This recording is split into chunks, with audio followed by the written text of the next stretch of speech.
একটা new blog. তো আজকের ব্লগ শুরু হচ্ছে সুন্দরবন থেকে। আর এই মুহূর্তে আমি চলে এসেছি এই মুহূর্তে আমি ক্যানিং স্টেশনে। আর এখান থেকে আমরা জার্নি শুরু করছি, আজকে সুন্দরবনের জার্নি। আর এখন অব্দি মেঘালয় ট্রিপের ভিডিও এডিট করে আসেনি, তো এরপরে আসতে থাকবে। ফ্রিকুয়েন্টলি চেষ্টা করছি নতুন নতুন ব্লগ তোমাদের বা আপনাদের জন্য দেওয়ার।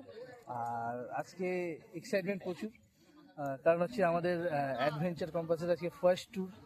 আর যারা আমাদেরকে বিশ্বাস করে এসছে, আশা করছি তাদেরকে ভালো সার্ভিস দেবো আর ভালো আনন্দ করবো। তো দেখা যাক। অ্যাডভেঞ্চার কম্পাস ট্যুর অ্যান্ড ট্রাভেলসে এটা প্রথম। হ্যাঁ, সুন্দরবন ঘরের কাছেই করেছিলাম। কোটি কতক মানুষ নিয়ে আমাদের এই যাত্রা শুরু করেছিলাম। আর সত্যি কথা বলতে এটাকে আমরা ব্লগের আকারে ধারণ করে রেখেছি, এই কারণে এটা স্মৃতি হিসেবে। আমরা এই ট্যুর অ্যান্ড ট্রাভেলস কোম্পানি নিই, তবে আপনাদের আশীর্বাদ, ভালোবাসা, এটা যেটা খুবই দরকার আমাদের। তাই আমরা চেষ্টা করেছিলাম কাছে পিঠে কোনো একটা ট্যুর করার, আর সেটাই হচ্ছে সুন্দরবন 3 days 2 nights। চলুন আজকে আমাদের সাথে আপনারাও ঘুরবেন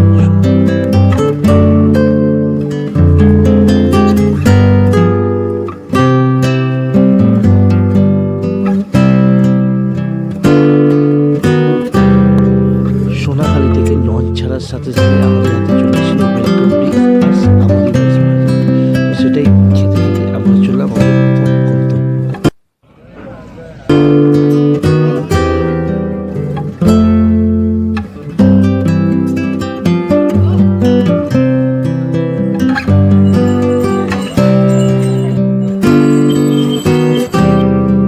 ড্যানিয়েল হ্যামিল্টন সাহেবের আমন্ত্রণ বিশ্বকবি 1932 সালে 30 ও 31 ডিসেম্বর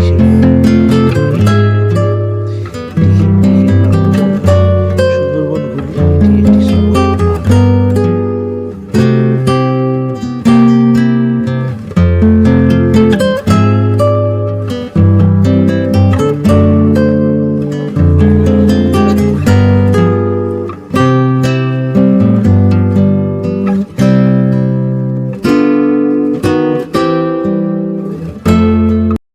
সত্যি ভাবা যায় আমরা কত বছর পুরনো এই বাড়িতে হাঁটছি। এইখানেই রবি ঠাকুরের চরণ পড়েছিল। জায়গা অসাধারণ জায়গা।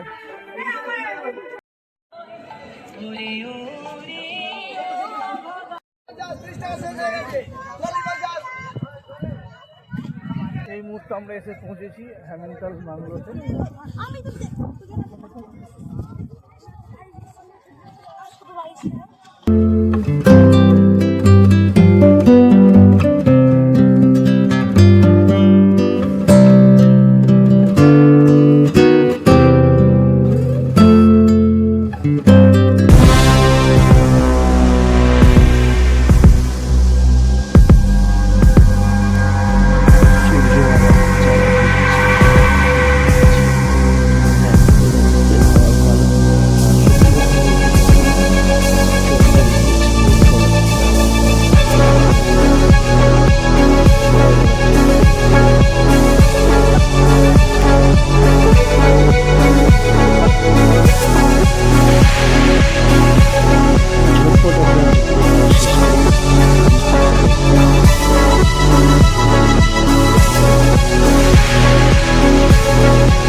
গুইসাপ না গুইসাপ ওইটা লিজার্ড ওইটা একটু ওইটা কর ওইটা ওখানে যাচ্ছে ওই যে লিখতে গুইসাপটা দেখে তো গুইসাপ কোথায়?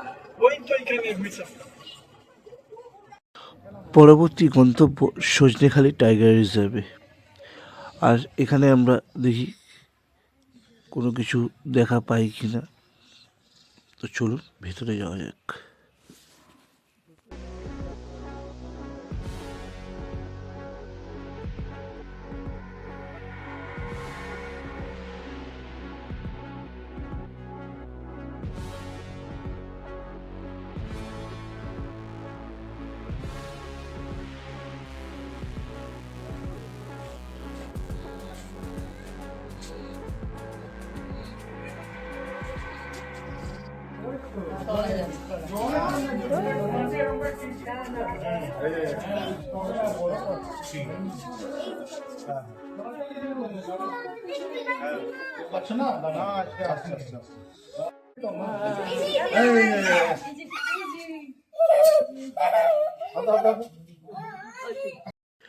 কচ্ছপ দেখার পর আমাদের দেখা হলো এই বাঁদর ভাইয়ের সাথে। হ্যাঁ, যিনি রোদ্দুরে বসে মনের সুখে রোদ পোয়াচ্ছে।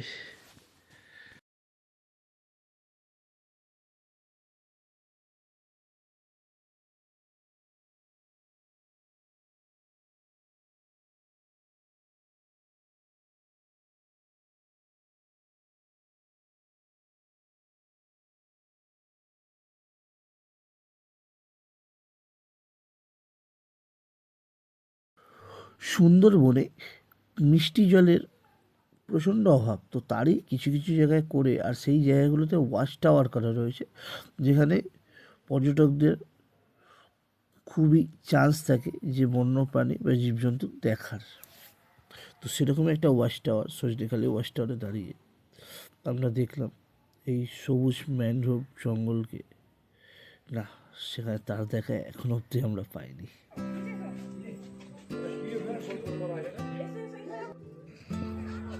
দেখো বাঘ, হরিণ সব একসাথে।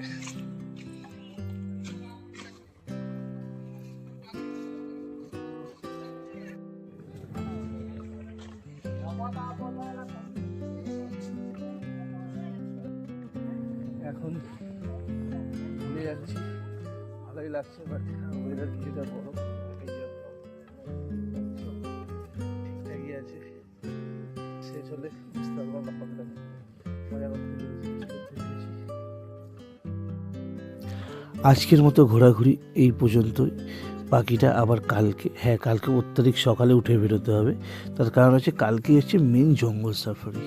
তো যাই হোক, আজকের মতো এই মুহূর্তে আমরা পাখিরালয়ের উদ্দেশ্যে চলে এসেছি। আর হোটেলে সন্ধ্যেবেলা আয়োজন রয়েছে ঝুমুর নাচ গান, এটা আমাদের এই প্যাকেজের সঙ্গে।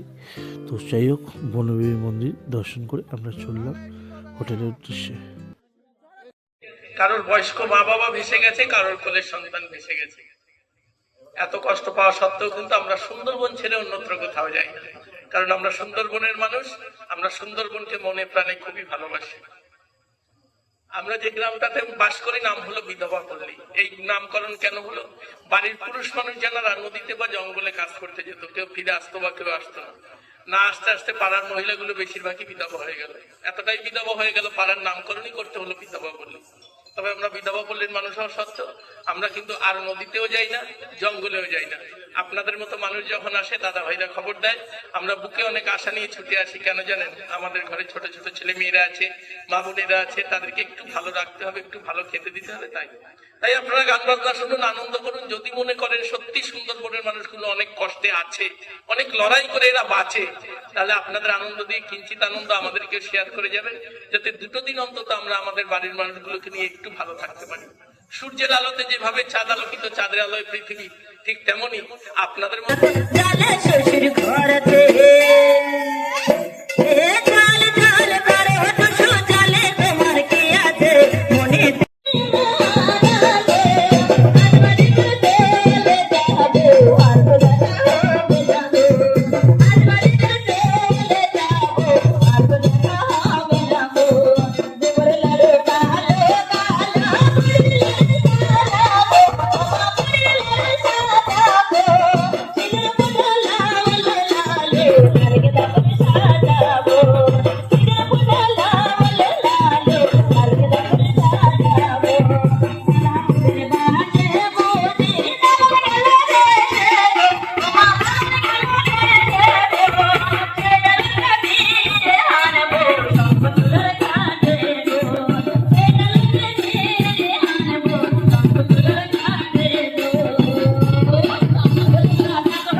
সারাদিনের শেষে এবার রাতের খাওয়ার আমাদের পালা। আর কালকে খুবই সকালে উঠতে হবে জঙ্গল দেখার জন্য।